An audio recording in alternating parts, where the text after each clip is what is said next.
Jsme v Českých Budějovicích, ve městě, kde by chtěl žít každý, slovy klasika. My to štěstí nemáme, to štěstí má Petr Michal, to je člověk, kterému patří tahle ta židle a v jehož studiu právě v Budějovicích Jiří Holoubek Trio právě natáčí desku. Jirka Holoubek, Pavel Peroutka, Tomáš Stehlík a Petr Michal.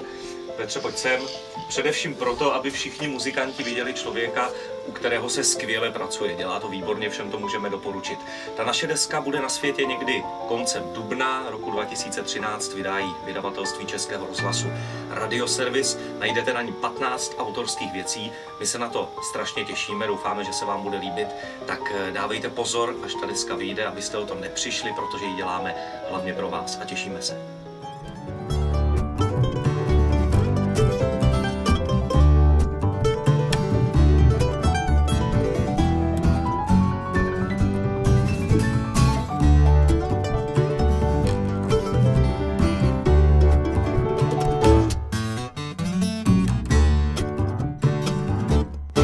Víš, já mám 1000 chyb a stovky z nich jsou stále.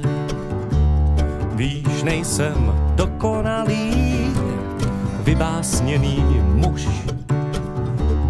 Víš ovšem, čemu já sám rád bych dal hned vale. Víš, že bych bez tebe byl jak bez ostří nůž. Možná už víš, někdy slíbím víc, než potom můžu dát. Možná už víš, i když prohrávám. Tak to byla jenom malá a pracovní ochutnávka z desky, která vyjde v nejbližších týdnech nebo měsících. My uděláme všechno pro to, aby se vám líbila.